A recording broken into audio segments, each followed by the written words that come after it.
mon cœur, moitié et moitié cœur. Et la vérité, nous avons tous une sorte de cœur faible dans notre poitrine. Ce n'est pas comme ça.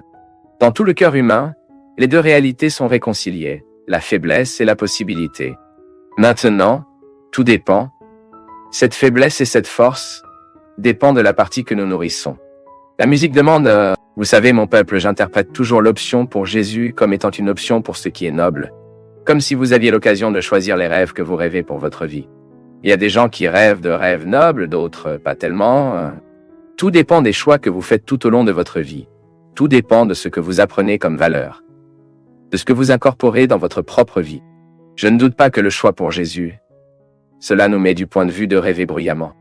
Je ne parle pas de rêves qui nous ont mis avec vanité, de réalisation de cela. Pas. Je parle d'une prise de conscience intérieure qui va au-delà du sens de cette extériorité que les gens peuvent voir en nous. Parce que vous pouvez soudain interpréter un rêve fort comme être un homme célèbre, une grande femme, pleine de biens, avoir beaucoup d'argent. Vanité. Non. Je parle de cette satisfaction d'être qui tu es. Rêvant fort d'avoir des sentiments dans mon cœur noble. Étant une personne sensible aux besoins du monde. Étant une personne qui ajoute à la société dans laquelle il vit. Est-ce si beau pour nous de trouver dans tout le Brésil qui fait une différence? C'est ce dont je parle? De temps en temps, la vie nous met sous terre. Avez-vous remarqué qu'il y a des sentiments qui nous poussent vers le bas? Pourriez-vous déjà observer que parfois votre cœur est pris par une petite mesquin humaine qui vous jette? Je suis désolé à chaque fois que je suis désolé. Et c'est intéressant, le processus de repentir dans mon cœur me fait réaliser cela. Combien mon attitude m'a fait tomber. Et c'est pourquoi je me sens tellement désolé. Parce que je suis un homme plein de défauts, mais je n'aime pas le perdre hors de vue. Je veux obtenir des choses d'en haut. Je veux être un ami des choses de Dieu. Je veux être un partenaire de ce qui fonctionne, ce qu'il soulève, ce qu'il construit. Si je ne peux pas bien faire, si je ne vis pas pour faire du bien, que restera-t-il? Soit je serai un neutre, soit je serai quelqu'un qui fera le mal. Je ne sais pas s'il y a une réussite humaine dans ces deux situations. Soyez neutre, ne changez pas ou ne diminuant pas. Ou en direct, pour s'associer à ce qui est la culture du métro, ce qui est un bouclier, ce qui joue, ce qui endommage, à moins que ce ne soit pas. Je ne pense pas que nous devons gaspiller nos vies en s'associant à ce nous pousse vers le bas. Comment pouvons-nous nous associer à ces choses? Lorsque nous permettons à notre cœur de devenir un territoire pour le développement de cela. Je me souviens que lorsque j'étais à l'école, au cours de la première année de primaire, la première année principale de l'école primaire, notre professeur nous a appris à planter des haricots. Et nous avons planté les haricots en coton, n'est-ce pas? Vous devez également vivre cette expérience, non? Nous avions un pierzinho que nous avons pris de la maison. Le professeur Sidina Azul rit ici en se souvenant de cela, a dû beaucoup faire cela avec les élèves. Nous mettons cette sauce en coton. Nous avons mouillé ce coton et caché une graine, un haricot, qui est déjà la graine, non? Et nos yeux curieux, tous les jours, n'arrêtaient pas de regarder. Nous avons eu un moment de notre classe que Donna Rosangela nous a emmené voir la situation des haricots. Au début, rien s'est passé. Le premier jour, le second, rien ne s'est passé. Mais soudain, cela vient du milieu du coton. Et nous avons eu la mission de garder ce coton toujours humide. Soudain, un son vert. Et puis, nous avons vu tout le processus de croissance des haricots au milieu de ce coton trempé et humidifié. Savez-vous ce que je trouve intéressant?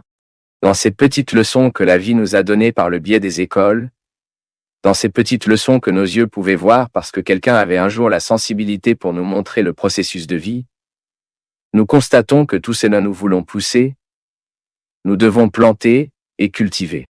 Il ne suffisait pas de jeter les haricots dans le coton. Il fallait prendre le soin quotidien de mouiller pour lui permettre d'avoir une humidité pour que cette graine porte ses fruits. C'est ça, mon peuple. La vie spirituelle, c'est comme planter le haricot en coton.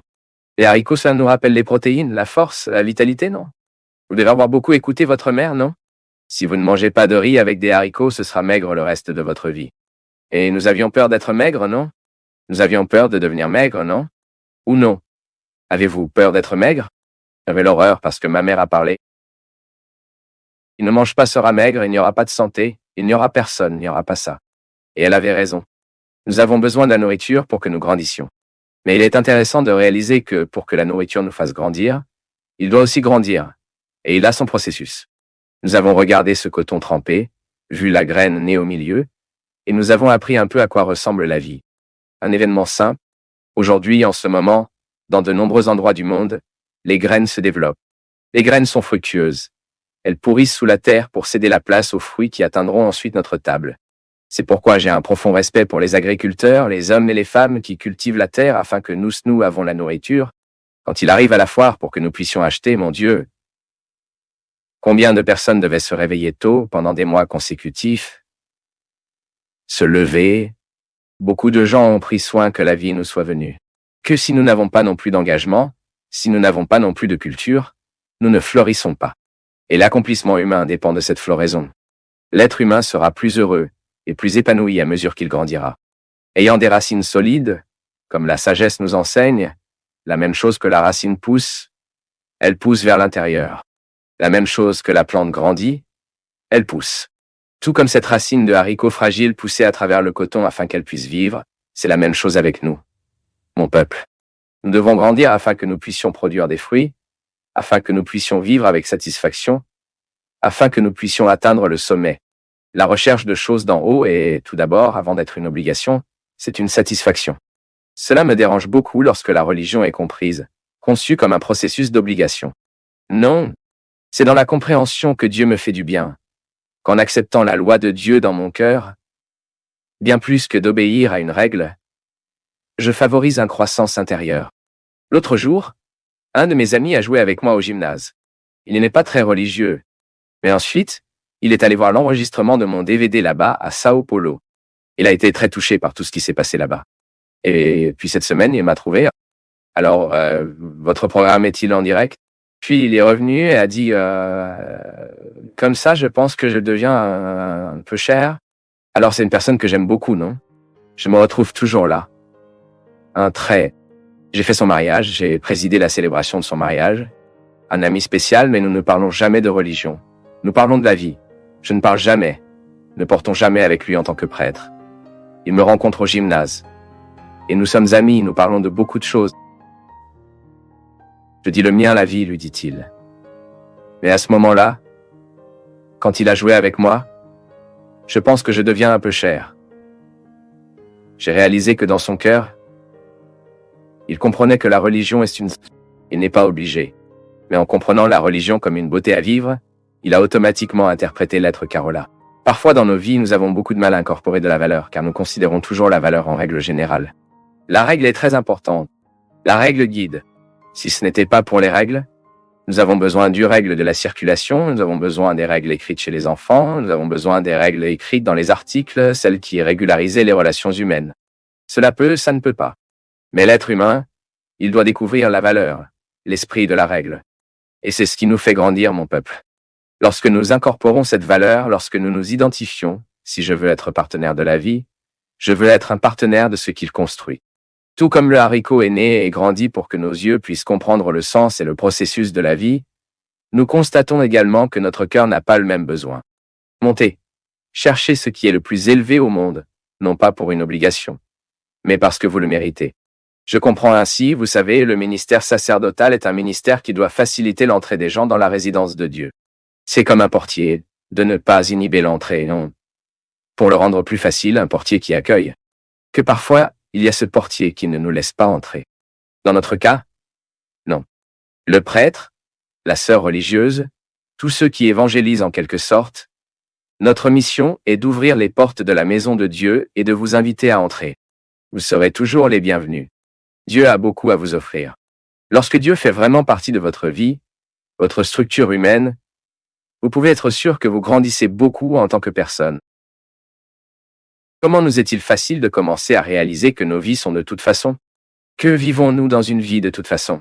Que construisons-nous nos journées à partir de choix qui n'apportent pas de saveur à nos vies? Il est regrettable lorsque nous constatons que nos haricots sont païens, ou que nous devenons des haricots païens, sans saveur, sans assaisonnement.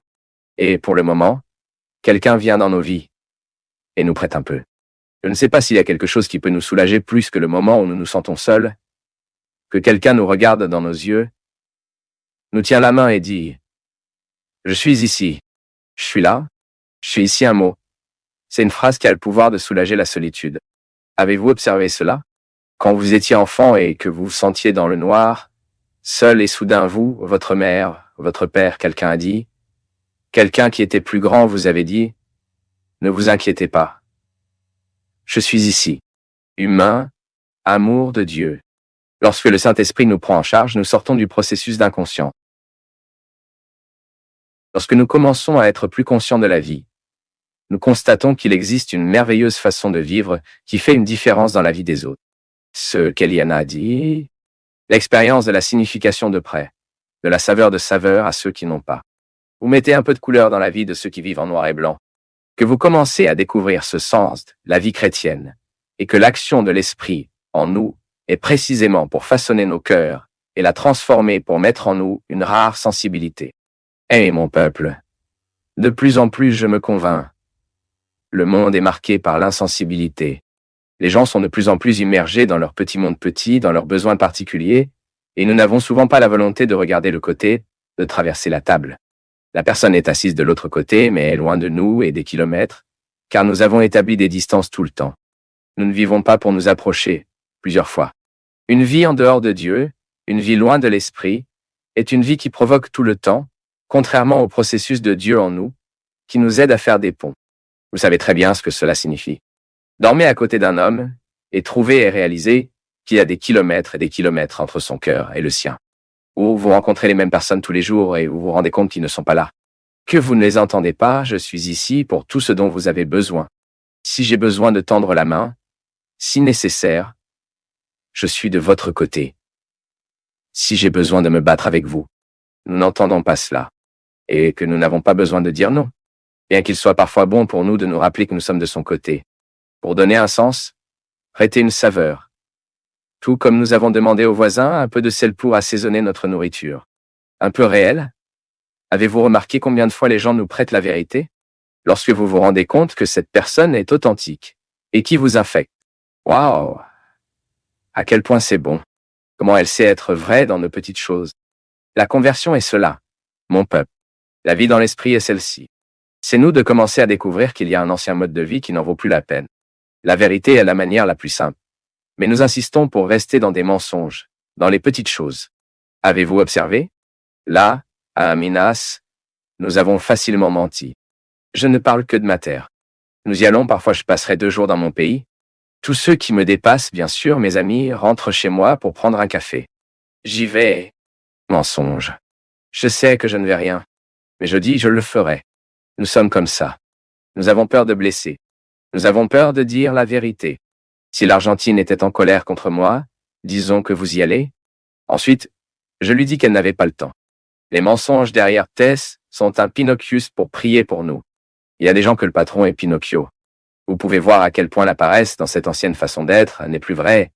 Combien de rodéos vous devez parfois faire pour obtenir ce que vous voulez. Car vous insistez pour vous plus long que d'aller tout droit. En fait, Jésus a déjà dit la vérité sera libre. Pour une raison très simple, le mensonge nous emprisonne tout le temps. Notre-Dame. Ah, je sais déjà. Je vais l'appeler, je vais parler à un autre que j'étais là, puis elle confirme. Dit que mon ami est également une autre. Doit saper. Avant de faire quelque chose que je ne peux pas dire, je dois appeler 30, 40 personnes pour qu'ils mentent avec moi. Et le problème? Si l'un d'eux comprend mal, alors le train se déclenche, tombera sur tout, n'est-ce pas? Vous obtenez un prisonnier, et pire que l'un ne sait pas ce que l'autre a dit. Puis en regardant l'autre comme ça. Comment est-ce? Il y a à tout le même visage. Bégaiement, savez-vous ce que c'est? Lorsque vous commencez comme ça, savez-vous ce que c'est? Le mensonge que nous pensons est le moyen le plus simple pour une raison très simple. Anesthésie à ce moment-là à affronter. Vous croyez en votre propre mensonge. Vous pensez que le mensonge est le moyen le plus simple. Et ce n'est pas le cas. Parfois nous choquons quand nous sommes vrais. La Americana. J'ai fait un spectacle mercredi, non? Au moment où je partais, le garçon très poli s'est retourné et a dit Père Fabio, c'est mon téléphone, puis appelle-moi. J'ai dit non. Puis il m'a regardé effrayé, non? J'ai dit mon fils, je ne le ferai pas, ne vous appelez pas. Je ne promets pas quelque chose que je ne ferai pas. Les gars. Donc, quand nous sommes vrais, nous choquons la personne. Mais au moins, vous mettez la situation comme elle doit être. Nous n'avons pas à promettre à un autre ce que nous ne ferons pas. Il suffit que nous ne réalisons pas. Il vaut mieux être vrai et effrayer l'autre et vous apprendre que la vérité est meilleure. Avoir à créer un mensonge, un réseau de mensonges, où nous ne savons plus ce qu'ils font plus tard. Pour prêter une saveur, Elena. Elena disait, combien de fois une personne vous a-t-elle prêté cette saveur? Elle était vraie avec vous, vous a choqué à ce moment-là, mais vous avez constaté que la vérité valait plus. Il faut beaucoup moins de travail pour être vrai. Beaucoup moins. Il faut trop de travail pour mentir. Et pire, nous devons mettre l'autre dans notre mensonge. Je fais ça, les gars. Ils créent parfois le faux web pour moi et mettent les autres au milieu. Mais lorsque nous en prenons conscience, nous menons parfois sans réaliser le mal que nous nous causons. Sans réaliser que nous causons un mal que nous n'éduquons pas réellement. C'est l'histoire des enfants. Les gars, ces garçons entendent trop de mensonges de nous. Mais ce n'est pas petit, non. Ce n'est pas petit. Et nous mentons dans une bonne intention. Quand père n'est pas mort, eh bien, ça dort. Et dormir dans cet endroit inconfortable comme ça, il est mort. Il a fini, il est mort. Père. Non. Les gars, c'est la vie. Où nous commençons à éduquer nos enfants à la vérité et nous lui disons, bien sûr, vous n'y arriverez pas et ne parlez pas, regardez mon fils, dites à un enfant ce qui n'est pas le sien dans son monde. Mais nous devons découvrir un moyen de lui prêter la vérité comme elle saura comment capturer. Il n'y a pas d'autre chemin. Parce que sinon le Saint-Esprit perd l'occasion de nous conduire à la sainteté. Parce que la sainteté est la légèreté que nous supposerons. C'est la légèreté que nous prenons sur notre mode de vie, d'être. Et c'est pourquoi souvent la présence d'une personne à ce moment-là, nous aide à vivre la vérité. Parce que, parfois, la vie est si difficile avec nous que nous ne réalisons pas pour l'appréhender seul. Vous pouvez observer la même chose, la tristesse. Vous ne pouvez pas supporter votre tristesse seul, ni ta joie. Les deux doivent être partagés. C'est pourquoi quand une bonne chose se passe sur vous, avec vous, vous vous souvenez tout le temps des gens que vous aimez. C'est le désir naturel de partager, de prêter cette saveur qui vous appartient. C'est la même chose que d'entendre une prédication. Waouh! Mais le comadre devait être ici, les gars. J'ai cette prédication pour elle. Impressionnant. Appelez toujours, non? Il y a une mèche qui parle d'une chanson que je pense que vous j'avez besoin d'entendre, voir. Éteindre le téléphone. Très arrogant, non? Vous devez écouter. Nous prêtons cela. C'est vraiment bien. Cette joie que vous ressentez et que vous prêtez à une autre. Je ne veux pas seulement moi-même. Nous affectons donc le processus de changement de comportement. Lorsque vous réalisez que vous partez, tout ce qui était propre à cet homme ancien, cette ancienne femme, parce que vous découvrez que vous ne pouvez pas les prendre ensemble. Si vous choisissez la vérité, vous ne pourrez pas prendre le mensonge dans le même sac. Il ne donne pas. Lorsque vous découvrez à quel point c'est vrai, cela vaut la peine de dire la vérité. Ma fille, je ne vais pas prendre de café à la maison. Pour une raison très simple, je n'ai que 2 jours ici. Je n'ai pas le temps. Vous constatez que vous devenez plus léger pour le moment. Que vous étiez vrai, n'aviez pas à mentir dans de petites choses. Parce que les grands mensonges qu'ils construisent de cette façon. Et à ce moment-là, vous prêtez à l'autre un bon sens, un bon modèle, car vous êtes la propagande vivante de cet évangile. Et l'évangile est plus vivant. Il est plus prêché. Il est plus vécu à partir du moment où nous en sommes témoins avec notre façon d'être façon. Ce n'est pas seulement une théorie, non. J'ai découvert dans ma pratique, que vous avez découvert dans le vôtre, que cela vaut la peine de suivre Jésus, et que ce n'est pas un poids.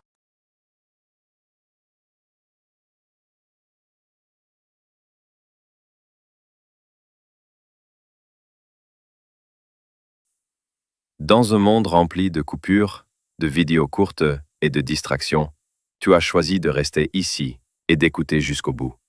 Cela en dit déjà long sur ta disposition à regarder plus en profondeur.